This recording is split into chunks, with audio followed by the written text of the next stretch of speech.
నమస్తే, welcome to #you. నేను మీ రాజేష్. ప్రస్తుతం దేశమంతా బీహార్ వైపే చూస్తోంది. మరోవైపు అక్కడ ఏ కూటమి నెగ్గుతుంది, ఎవరి కూటమికి అధికారం కైవసం అవుతుంది అనే ఒక ఉత్కంఠ అయితే కొనసాగుతోంది. అయితే ఇటువంటి సందర్భాల్లో ఒకవైపు ఆసక్తి, ఉత్కంఠ, సర్వే ఫలితాలు వస్తున్నటువంటి క్రమంలో ఇప్పుడు బీహార్ అసెంబ్లీ ఎన్నికల సమరంలో కీలకమైనటువంటి ఘట్టం చేరుకుందని చెప్పుకోవాలి. ఎందుకంటే మరో వారాలలో, అంటే మరో 2 వారాలలో ఏకంగా ఫస్ట్ ఫేజ్ ఎన్నిక జరగబోతా ఉంది. ఆ తర్వాత 10 రోజుల తేడాతో బీహార్లో రెండో ఫేజ్ కూడా జరగబోతా ఉంది. సో ఇప్పుడు ఒక రకంగా చెప్పాలంటే బీహార్ 2 విడతలుగా అక్కడ జరుగుతున్నటువంటి అసెంబ్లీ ఎన్నికల్లో నామినేషన్ల ఘట్టం ముగిసి ప్రచార ఘట్టానికి తెరదీసింది. పెద్ద ఎత్తున వార్ ఆఫ్ వర్డ్స్ వినిపిస్తున్నటువంటి పరిస్థితి. సో ఇప్పుడు ప్రధాన పార్టీలన్నీ కూడా బీహార్ ఎన్నికల ప్రచారంలో తలమునుకలు అవుతున్నటువంటి నేపథ్యం ఉంది. అయితే ఈ నెల 25 నుంచి ప్రధాని నరేంద్ర మోదీ కూడా ఎన్డీఏ తరఫున భారీ ప్రచారానికి శ్రీకారం చుట్టబోతున్నారు. ఇదిలా ఉంటే కాంగ్రెస్ ఒక వ్యూహాత్మకమైనటువంటి నిర్ణయానికి వచ్చింది. మరోవైపు బీహార్లో కాంగ్రెస్, ఆర్జేడీ ఇతర పక్షాలు కలిసి ఏర్పడినటువంటి మహాగఠబంధన్ తరఫున ముఖ్యమంత్రి అభ్యర్థిగా తేజస్వి యాదవ్ పేరును కాంగ్రెస్ పార్టీ అగ్రనాయకుడు అశోక్ గెహ్లాట్ ప్రకటించడం ఇప్పుడు అతిపెద్ద చర్చకు దారితీస్తోంది. అంటే ఖచ్చితంగా తమ కూటమి గెలిస్తే సీఎంగా తేజస్వి యాదవ్ అవుతారంటూ కూడా ఇప్పుడు ఆ కూటమి స్పష్టం చేస్తున్నటువంటి నేపథ్యంలో, అంటే ఇప్పటిదాకా ఆ విషయంలో కాంగ్రెస్ వైపు నుంచి కొంత పెద్దగా స్పందన లేదనే ప్రచారం కూడా సాగింది. అయితే ఇప్పుడు దానికి పులి స్టాప్ పెడతా కూటమి ఒక డెసిషన్కి వచ్చింది, ఒకే తాటిపై ఉన్నారు. సో ఇప్పుడు కాంగ్రెస్ ఈ సందర్భంగా కీలక వ్యాఖ్యలు కూడా చేస్తోంది. తమ కూటమి నుంచి ముఖ్యమంత్రి అభ్యర్థిని ప్రకటించామని, ఎన్డీఏ కూటమి నుంచి కూడా సీఎం అభ్యర్థి ఎవరో చెప్పాలనే సవాల్ ఇప్పుడు విసురుతోంది. సో ఇప్పుడు ఎన్డీఏ ముందు మహాగఠబంధన్ విసిరినటువంటి అతిపెద్ద సవాల్ సీఎం అభ్యర్థి ఎవరు అని. సో ఇప్పుడు సీఎం అభ్యర్థి లేకుండానే ఎన్నికలకు వెళ్తారా అంటూ కూడా పెద్ద ఎత్తున ఇప్పుడు ప్రచారంలో దూసుకెళ్తోంది మహాగఠబంధన్. దీంతో ఇప్పుడు ఎన్డీఏ మీద తీవ్రమైనటువంటి ఒత్తిడి ఏర్పడుతోంది అన్నది రాజకీయ నిపుణుల యొక్క అంచనా. అంటే ఎన్డీఏలో బీజేపీ, జేడీయూ ఇతర పక్షాలు ఉన్నాయి. అయితే జేడీయూకి చెందినటువంటి నితీష్ కుమార్ ప్రస్తుతం సీఎంగా ఉన్నారు. ఆయన పేరునే మరోసారి ప్రకటించాలని కూడా జేడీయూ కోరుతోంది. అయితే ఇక్కడ బీజేపీ జాతీయ నాయకులు అమిత్ షా మాత్రం ఎన్నికల తర్వాత ఎన్డీఏ శాసనసభ పక్షం కొత్త సీఎంను ఎన్నుకుంటుంది అని కూడా తాజాగా ఒక టీవీ ఛానల్కి ఇచ్చినటువంటి ఇంటర్వ్యూలో ఆయన చేసినటువంటి వ్యాఖ్యలు తీవ్రమైనటువంటి దుమారాన్ని రేపాయి. దాంతో ఇప్పుడు ఎన్డీఏలో ఆ అంశం ఒక ఇంత చర్చనీయాంశంగా తీవ్రంగా రూపుదిద్దుకుంది. అయితే అదే సమయంలో మహాగఠబంధన్ బంధం కూడా, అంటే తమ సీఎం అభ్యర్థిని ఎంపిక చేసి మరి ఎన్డీఏకి ఒక కొత్త సవాల్ను విసిరింది. సో ప్రస్తుతం ఎన్డీఏ సీఎం అభ్యర్థిని ప్రకటించకపోయినా ముఖ్యమంత్రిగా నితీష్ కుమార్ అయితే ఉన్నారు. ఆయనకు పోటీగా యువకుడైనటువంటి తేజస్వి యాదవ్ కొంత ఆయన ఆపోజిట్గా నిలబడుతున్నారు. దీంతో ఇప్పుడు 7.5 పదుల వయసు కలిగినటువంటి నితీష్ కుమార్కు తేజస్వికి పోలిక పెట్టి మరి జనాలు చూస్తున్నటువంటి సందర్భాలు బీహార్లో ఉన్నాయి. అంటే యూత్ వర్సెస్ ఓల్డ్ లాగా కనిపిస్తోంది. అది సహజంగానే మహాగఠబంధన్కి కలిసి వస్తుంది అన్నది చాలామంది రాజకీయ నిపుణులందరూ కూడా అంచనా వేస్తూ ఉన్నారు. అంటే ప్రధానంగా యువతంతా కూడా తేజస్వి వైపు ఉండే ఛాన్స్ ఖచ్చితంగా ఉంటుంది. యువకుడు కాబట్టి ప్రతి ఎన్నికకు 5% కొత్త ఓటర్లు జమ అవుతుంటారు. వారి ఓట్లు కూడా ఖచ్చితంగా మహాగఠబంధన్ వైపే వెళ్తాయనే అంచనా కూడా ప్రస్తుతం మహాగఠబంధన్ నాయకులు వేసుకుంటున్నారు.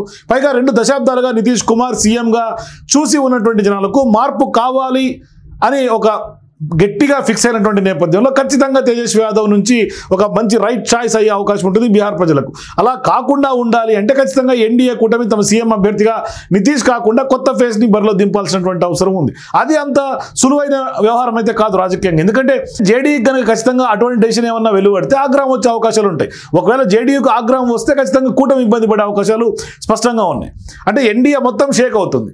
దాంతో ఇప్పుడు బీజేపీ పరిస్థితి చాలా విచిత్రంగా మారుతున్నటువంటి నేపథ్యం ఉంది. వచ్చే నెలలో 2 దశల్లో జరగబోతున్నటువంటి బీహార్ అసెంబ్లీ ఎన్నికల తర్వాత ముఖ్యమంత్రి పదవి చేపట్టబోయే అభ్యర్థి ఎవరన్న దానిపైన ఇప్పుడు పెద్ద ఎత్తున రాజకీయంగా చర్చోపచర్చలు, ఊహాగాంధాలు మొదలైనాయి. ముఖ్యంగా మహాకూటమి నుంచి ఎప్పుడైతే ముఖ్యమంత్రి అభ్యర్థిగా తేజస్వి యాదవ్ని కాంగ్రెస్ పార్టీ అంగీకరించడం లేదన్న ప్రచారం మధ్య తాజాగా ఆయనకు మద్దతు ప్రకటించినటువంటి వ్యవహారం తేజస్వి యాదవ్ని ప్రకటించింది. అదే సమయంలో ఇప్పుడు ఎన్డీఏ సీఎం అభ్యర్థి ఎవరో చెప్పాలంటూ కూడా తేజస్వి సవాల్ విసురుతున్నారు. అదే సవాల్ పైన జాతీయ స్థాయిలో చర్చ జరుగుతోంది. సో ఇప్పుడు ఎన్డీఏకి ఒక బిగ్ సవాల్ తేజస్వి నుంచి కనిపిస్తుంది. అంటే తేజస్వి యాదవ్ ఎఫెక్ట్ ఖచ్చితంగా ఎన్డీఏ కూటమి పైన కనిపిస్తుంది. ఇప్పుడు ప్రధాని మోదీ కూడా ఇవాళ తాజాగా ఇదే అంశంపైన స్పందించారు. బీహార్లోని నమిస్తీపూర్లో ఎన్డీఏ ఎన్నికల ప్రచారాన్ని ప్రారంభించినటువంటి నరేంద్ర మోదీ ముఖ్యమంత్రి అభ్యర్థిపైనే ఆయన కూడా కీలకమైనటువంటి వ్యాఖ్యలు చేశారు. ఎక్కడా ముఖ్యమంత్రి అభ్యర్థి అనే మాట ప్రస్తావించకుండానే ఈసారి కూడా సీఎం నితీష్ కుమార్ నేతృత్వంలోనే ఎన్నికలకు వెళ్ళబోతున్నట్లుగా ప్రధాని నరేంద్ర మోదీ ప్రకటించారు. అంటే బీహార్ మొత్తం మరోసారి ఎన్డీఏ సర్కార్ అంటోంది అని కూడా మోడీ అంటున్నారు. ఇలా నితీష్ నేతృత్వంలో ఎన్నికల్లో పోటీ చేస్తామని ప్రధాని మోడీ ప్రకటించడం ఇదే తొలిసారి. అయితే బీజేపీ జేడీయూ అధికారం నిలుపుకుంటే ఆయన తిరిగి ముఖ్యమంత్రి అవుతారని మాత్రం ప్రధాని చెప్పకపోవడం విశేషం.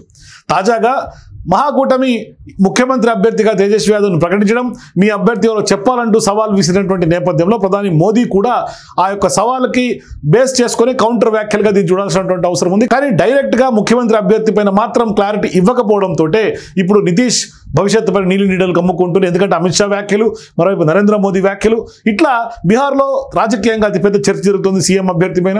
మరోవైపు బీహార్లో సుదీర్ఘకాలం ముఖ్యమంత్రిగా కొనసాగుతున్నటువంటి నితీష్ కుమార్కు కొంత ఆదరణ కూడా అంతకంతకు తగ్గుతూ వస్తుంది. అది బీజేపీ కరెక్ట్గా పట్టుకుంది. ఆయన పార్టీ జేడీయూకి కూడా తగ్గుతున్నటువంటి సీట్లే దీనికి నిదర్శనం.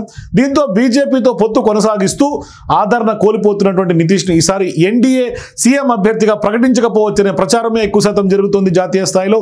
అయితే ఎన్నికల్లో మాత్రం నితీష్ కార్డును వాడుకొని గట్టెక్కాలని చూస్తున్నటువంటి బీజేపీ ఇవాళ తాజాగా ఆయన నేతృత్వంలోనే ఎన్నికలకు వెళ్తున్నట్లుగా చెప్పి విపక్షాల ప్రచారానికి చెక్ పెట్టేందుకు కొంత బీజేపీ నరేంద్ర మోదీ ప్రయత్నించినట్టు తెలుస్తుంది. కానీ అమిత్ షా వ్యాఖ్యలు చూసిన తర్వాత, లేకుంటే నరేంద్ర మోదీ వ్యాఖ్యలు చూసిన తర్వాత బీహార్ ఎన్నికల్లో గెలుపు తర్వాత రాజకీయ సమీకరణలు మారే అవకాశాలు ఉంటాయి. ఎన్నికల వరకు ఎటువంటి డిస్టర్బెన్సెస్ లేకుండా కొంత నితీష్ కుమార్ ఫేస్ తోటి ఎన్నికలకు వెళ్లే అవకాశాలు స్పష్టంగా కనిపిస్తున్నాయి. దాని తర్వాత కీలకమైనటువంటి ఎపిసోడ్ జరిగే అవకాశం ఉంటుంది రాజకీయంగా. అంటే గెలిచే సీట్లను బట్టి కొంత సీఎం అభ్యర్థిగా ఎవరు ఉండాలి అన్న అంశంపైన అయితే కొంత డిసైడ్ చేసే అవకాశాలు ఉంటాయి అన్నట్టుగానే కొంత లీక్ ముందుగానే అమిత్ షా ఇచ్చినట్టుగా తెలుస్తుంది. అమిత్ షా కానీ నరేంద్ర మోదీ కానీ చాలా వ్యూహాల పనడంలో చాలా దిట్ట.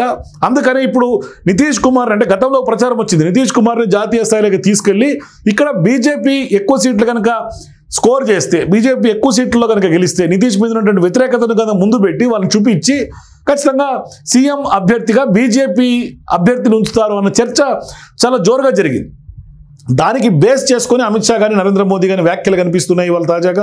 అయితే ఇప్పుడు మహారాష్ట్రలో సేమ్ ఏదైతే షిండేని వాడుకొని ఎన్నికల్లో కొంత లబ్ధి పొందినటువంటి బీజేపీ అక్కడ బీజేపీ అభ్యర్థిని తెర మీద తీసుకొచ్చింది. సేమ్ అదే ఫార్ములా ఇక్కడ బీహార్లో యూజ్ చేయాలని కూడా స్పష్టమైనటువంటి వ్యూహం బీజేపీ అర్థమైపోయింది. దీంతో నితీష్కి ఖచ్చితంగా మోదీ ఇచ్చినటువంటి ట్విస్ట్ కానీ దీన్ని చూడాల్సినటువంటి అవసరం ఉంది. పెద్ద ఎత్తున బీహార్ రాజకీయాల్లో అయితే మాత్రం అమిత్ షా మోడీ చేసినటువంటి వ్యాఖ్యలు తీవ్రమైనటువంటి దుమారాన్ని రేపుతున్నాయి. సో మీరు కూడా నితీష్ కుమారే భవిష్యత్తులో ఎన్డీఏ తరఫున సీఎం అభ్యర్థిగా ఉంటారా, లేదంటే మోదీ మార్క్ రాజకీయంతో మార్పును జరిగే అవకాశం ఎంతవరకు ఉంటుంది? మీ అభిప్రాయాల కింద నా కామెంట్స్ తెలియజేయండి. For more videos please watch #.